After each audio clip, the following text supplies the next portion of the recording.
Alright, hello everyone, I'm Morali, and today I wanted to talk about Digimon World 2003. So we just finished our playthrough, and I gotta say, I had a lot of fun, okay? And there's still a lot more that I could possibly do in the game, but I chose to kind of step back and say, you know what, this is enough for now, and like I've mentioned before, I will do more if people are asking for it, but that's not what I'm here to talk about. I'm here to kind of give a review, and before I get really into the review of the game, I do want to talk about how I think that when you do a review of a game, it's more of like, it's very subjective. There's objective views that you can put in there and stuff like that, but all in all, at the very end, if you give a game a rating, a lot of it bases on your personal feelings. How, did you like the game? Did you dislike the game? Like, certain things in the game, they can really like sway your opinion one way or another.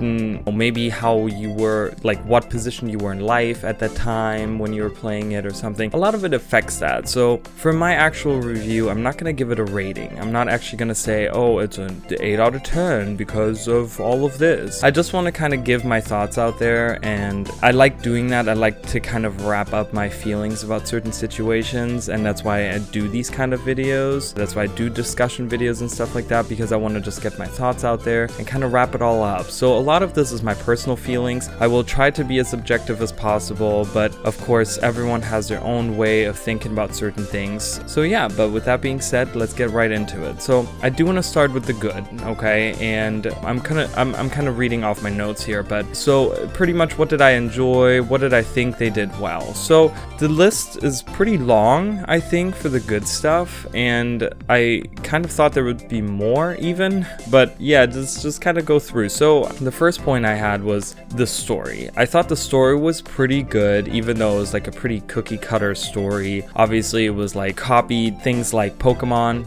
Pokemon has like these set stories about you go on an adventure and you have to get the 8 badges and then defeat the Elite Four and then become champion by defeating the champion. But in between all that, you have to fight whatever team of the region they have, right? And this game kind of copied that entire thing. Whereas like you're supposed to become the champion in this online game, and in the end you end up fighting the AOA, and that's the story kind of derails, and the last boss is the boss of the AOA, and once you defeat him, then you can go back into the world and actually start your tournament, and that's all the end game stuff. So it's kind of a cookie cutter story, but I think they did a pretty well job. I think the pace was pretty good of the story. It never anything dragged on for too long. There was certain parts in the story, like the Gilmon thing, where you had to like find the Gilmon, and you had to go back and forth and back and forth and back and forth between these different Gilmons, and then that was like a pain. And there were certain other things when Kurt turned into an Oinkmon in his secret lab, and then we had to find like Keith and Nick in order to help clean the room or something like that. It was just kind of, I'm like, okay, now you're just dragging it on for no reason, because we had to go all the way across to like a different planet, it felt like, to get these people just to clean up a room that we could have done.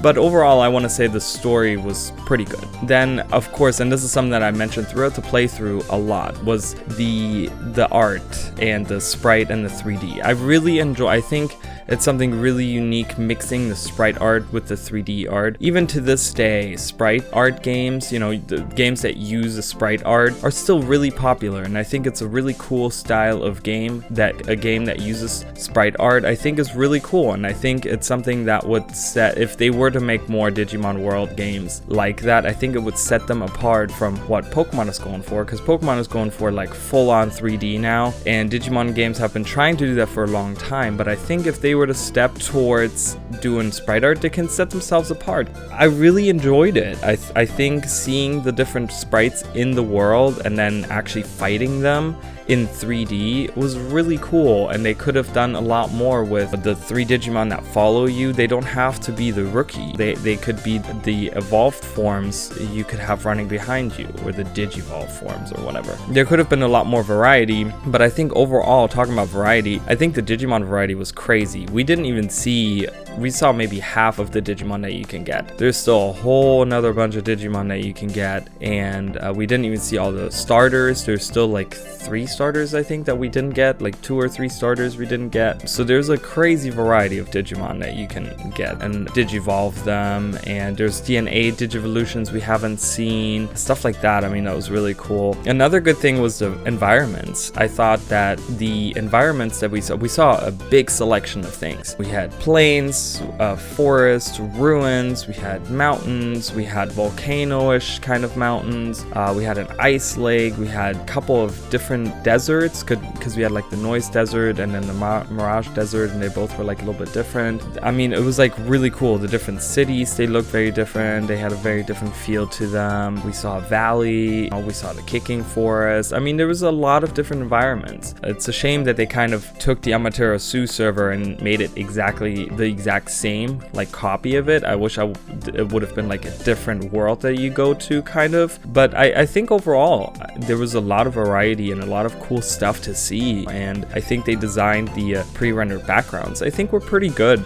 I gotta say, they were pretty amazing. And then combined with that was my next point, was the fantastic soundtrack. I think the music is so good, guys. I think the music is like one of the best things in that game. It is so fantastic. Really unique soundtracks that really stick with you, and they really build like this atmosphere. One in particular that I think of, which is not even one of my favorite soundtracks, but it's when you go to the Badlands and you have that like really weird calming music that goes. It really makes you feel like you're in a different part of the world. It just really makes you feel like, oh my gosh, we've traveled like across the ocean and we're like in this different area now. So I think the soundtrack is amazing. It goes really well. Like I said, the battle music, for example, I never get tired of that. After all these years of playing this game that I have on and off played this game, I never get tired of that particular battle soundtrack. There's that one that I kind of do get tired of, and there's the one with when the AOA takes over, or when everyone turns into Oinkmon. Now that soundtrack, that particular song, it just gets kind of tiring after a while, because you hear it like everywhere you go, and there's no variety in the Amaterasu server for a long time, and then later on it plays everywhere in the world. It's just that particular one kind of gets annoying. But then I also want to talk about the card battling game. I will have a bigger section on that later on, but I want to say, for a side game in a regular game, it's amazing. I mean, and like I said, there's going to be more to come, but I think for like a mini game inside of a game, it does fantastic. And then the last point that I had was kind of the end game. So the end game, and I kind of have to, there's like 2 different parts to this, because the end game for 2003, the game that we played, is amazing, because you get to go back into the world and you get to get all the Digimon that you missed, get all the epic items, the 5 epic items that you have to get. You can get all the legendary cards, you can card battle all these characters that have been with you in the whole story, but you never were able to do anything with them. But now you can card battle them, and you get to enter the tournament, and it has a lot of content. I mean, I could literally sit here for another like 3 weeks and play this and still probably not be done with it, because there's so much to do. On the other hand though, Digimon World 3, which was released in North America, falls really flat on its face, because once you get to that point of no return and you save your game, you miss out on a ton of stuff. You can't do anything.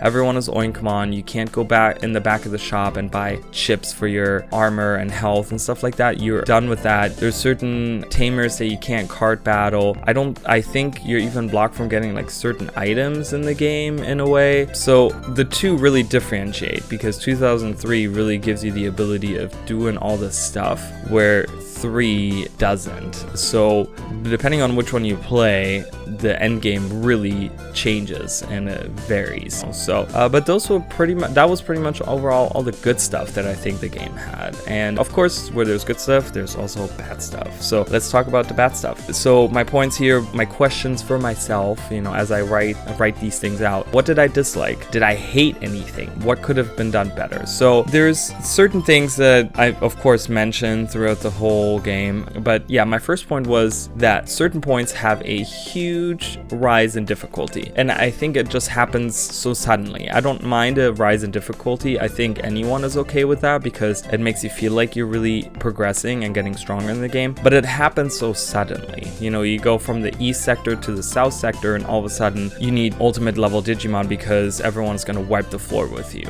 But if you don't know that, a new player that plays the game that doesn't know anything about it, it is now at this point gonna get annoyed because they were just trying to play the game and they didn't know that all of a sudden it would become so hard. And there's more that I want to talk about later on that. But then the same with like the West Sector. Once we go to the West Sector with Submarimon, it just becomes really a lot tougher, and those were usually the points where I had to have grinding sessions in between episodes. I had to get the ultimate level Digimon when we went to the West Sector. I think there was a couple of them that I didn't have or something like that, and I had to like grind for a couple hours because otherwise I wouldn't have made it. So, and it goes into the next point where I don't like games that hold your hand, right? Who likes a game that gives you hours and hours and hours of tutorial? But this game, I think, it misses out on some stuff here. They not enough explanation. They throw you into the world, you fight one Tamer Genji, no explanation in the fight, you just kind of press buttons, you don't even know what's going on, and then he talks about the folders, which apparently have to do with the card game. You don't even know that that's like this amazing side game. You can go through the whole game, not play one card battle, which is such a shame because it's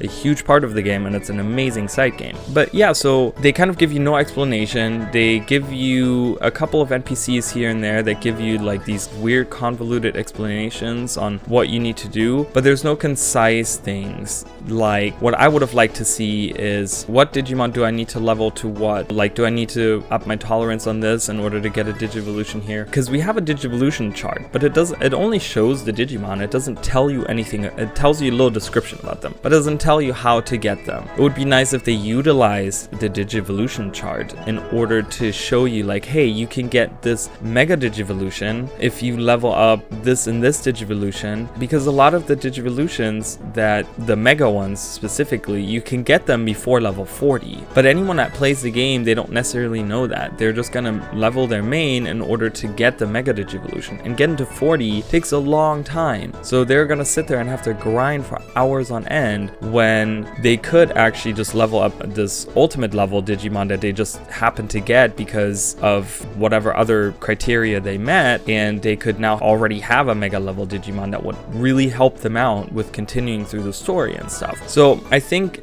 giving people a little bit more explanation, not necessarily holding the hands, but give me the tools to know when I need to level what up. If I'm going into the Digivolution chart at the Dr. Kadomatsu or whatever his name was, or the Piximon, and they're like, oh, here's your Digivolution chart, so I can look up what I need to level in order to get there, or give it to me in my menu. The menu was not very, that was actually another good point, was the menu. The UI, it wasn't super bloated. They didn't throw all this stuff at you, and that was great. But I think they could have put a little bit more information in there in order for me to really feel like, okay, I'm in control of what I'm doing with my Digimon, and I can have a planned route as to where I'm going with them. And that pertains to a lot of different things, not just Digivolutions. Cardmon, I talked about this. It would be nice to know where I can find certain Cardmon in order to get certain boosters, and that goes back to, we have a card album, but it doesn't tell you anything. Like, it doesn't tell you what boosters you get the cards in. It would be really nice to know, like, oh hey, I saw this card, or I have this card and I'd like to get more of it. What booster do I need? What Cardmon has that booster? So knowing what card is in what booster and knowing where I can find the Cardmon that has that booster, that would help huge, you know. And it's not something that they have to throw in your face where they have to give you 30 minutes of an explanation on how to do it. Just put it somewhere in the menu,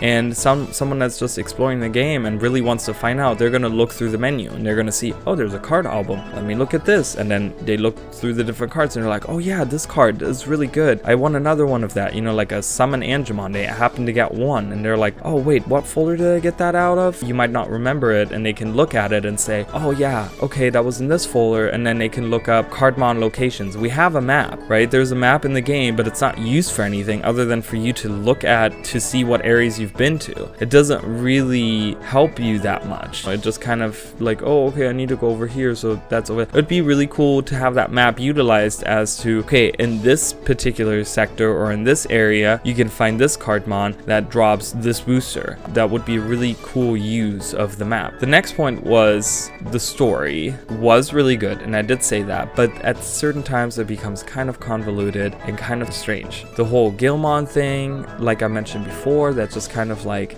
it bugs me so much because it's such a like time sink. And then there's one particular point that I think of where Kurt is like, oh, the Matrix chamber should work again, and there's no other hints. If I don't have a guide or someone telling me how to do it, I have no idea where to go, because he literally says, oh yeah, the Matrix chamber should work again. I have no idea that, because he's an Amaterasu in the Matrix chamber, that I need to go to Asuka's server into the game master room. Like, how would I know? There's no NPC that literally says anything about that. I talked to all the people in that room, and you guys can see that in playthrough, and I had to look up where to go because I had no clue. And other times they tell you exactly where you need to go or exactly what you need to do. And I think kind of finding a balance between the two, like, don't hold my hand, don't tell me exactly where to go, but give me enough of a hint so that I know, oh, okay, I have to go over here, or oh, okay, I have to do this. Sometimes that happened, and it didn't happen too often, but there were certain points where I was like, okay, really, I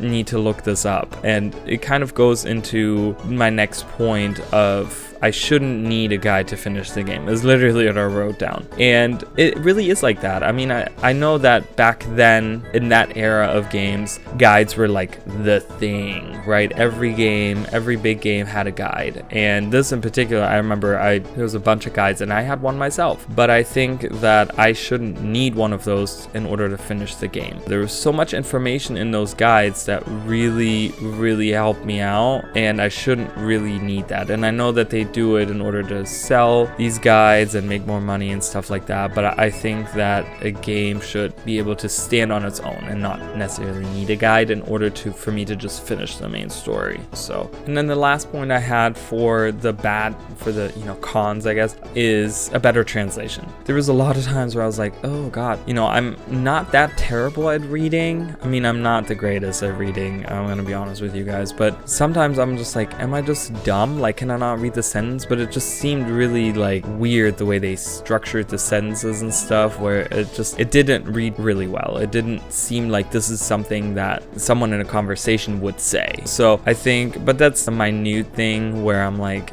just nitpicking at it, but I think that would have made the game feel a little bit better, and maybe even helped out some of the other points, like the hints and stuff like that. I think might have had to do with translation errors, where this character said something in the original Japanese release, but it kind of got lost in translation to the point where, oh, okay, well, we don't know this because it was translated so terribly. But that's just a little nitpicking thing. So those are pretty much my cons. I mean, that's not huge on the cons, honestly. And I think that a lot of people were probably looking at like the grinding, that's like a whole big con of the game. And any review that you read from back then when the game came out, that's like the number one point is the grind. But I've mentioned this in the playthrough, and I think that the grinding becomes hard because of the other points, like not enough tutorials, not giving me the guidance on which Digimon I need to level. You don't need to grind in the West sector if you know which mega level Digimon to go for. If you reach level 20 and you go to your ultimate Digimon, and you then know, okay, this is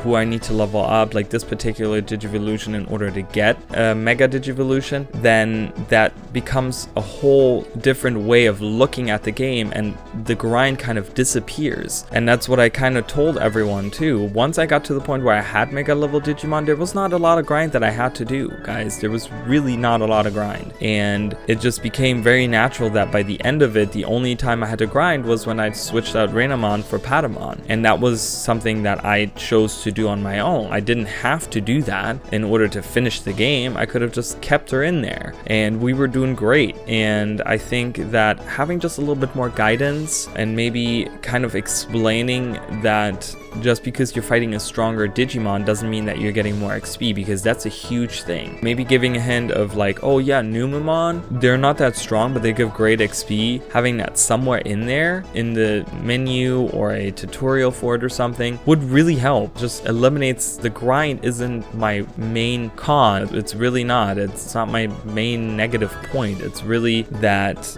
we need more instructions and more tutorials maybe in a way. So, but yeah, that was pretty much all the bad stuff that I want to talk about. Then I did want to have a section for the card battling. I think that it does deserve its own section because it's almost like its own game. For a mini game in a game, I think this is one of the best ones that I've ever played. It has so much depth. It has its own content. It has just as much content as the main game. You have the dual island challenge, and you get to do that 4 times, actually 5 times. You get to do it in Asuka's server once, and then again after that, and then you get to do the Amaterasu server once, and then once again after that, and then in the end game in 2003 you get to do the dual island challenge again. So there's so much content. Then you have the legendary cards. There's 15 legendary cards that you can get. There's a bunch of boosters, a bunch of cards that you can get. There's so much deck building potential. There's a lot of people that you can battle. We didn't even card battle all at once that you can possibly battle. There is so many out there, and it's just huge, and it's amazing, and I think a lot of people really like it. So I think it deserved its like own little spot. I think it has a lot of potential to be its own game. I kind of read up on the digital card battle game that I think was released before this game on the PlayStation 1, and I remember having played it at some point, and it doesn't play the same way. It has somewhat the same style of what it is, but it's not the same. It doesn't play the same. It doesn't have the same feel to it, and I think it's even like a little bit harder to understand, and it seems maybe simpler in certain ways too. I don't know. It's not the same. So I wish this particular mini game that we have in this game, in Digimon World 2003 or 3, that particular card battling game would get its own spin-off. I think that would be cool. Even having like a little, like an Android or Apple, like an app where you could play this as a game, as a card game, I think would be really cool. And it has a lot of potential to rival things like Yu-Gi-Oh! And Magic the Gathering and stuff. I know they just launched like their 5th version of the Digimon card battling thing, and the actual collectible cards that you have in real life, because all the other ones kind of didn't really compare. So I don't know, but I think having like a digital version of that as like an app or something would be really cool. So, and then I kind of want to close off the video with talking about like the future, if there is any future for this game. But I think it has huge potential for a remake or even a remaster, giving more sprite art, giving HD sprites, and giving more Digimon sprites, and having more Digimon variety, and maybe even like doing a spiritual successor in a way. You know, you don't have to do the same game, but maybe do a different game that is in the same style of this game, because I think even almost 20 years later now, this style of game still holds up really, really well. Yes, the 3D graphics were kind of crap, but they were PlayStation 1, and if you updated those in-battle graphics and give it new sprite art, even the sprite art to this day holds up, but if you give it new sprite art, like HD stuff, I mean, it would be really cool, and it has potential to be an actual online game, because the actual game that you play in Digimon World 2003 is an online game. So it even has potential there to be an actual online game with an actual tournament, with stuff that you could really do. I mean, the one Digimon game that I play that's online is Digimon Masters Online, and it's not that great. It's really just for people that are a fan of Digimon. It's just, the translation is horrible, the quests are really boring, it's not a great game, and I really wish there was a really good polished Digimon online game, honestly guys. I mean, that's pretty much the whole reason I kind of want to bring attention to this, because if I had the money, guys, I would throw some money at whoever has the rights for this and be like, remake this and make it even better, because I think it's one of the best Digimon games out there. So, but yeah, those were all my thoughts. Overall, I really enjoyed and liked. I put that together as an liked this game, but it was really good, and I really had a lot of fun playing it, and I hope that everyone enjoyed watching this, and that everyone kind of enjoyed, you know, hanging out and seeing this good game even all these years later. And yeah, and with that, I think I'm gonna wrap it up, and I will see you guys in the next video. Bye guys.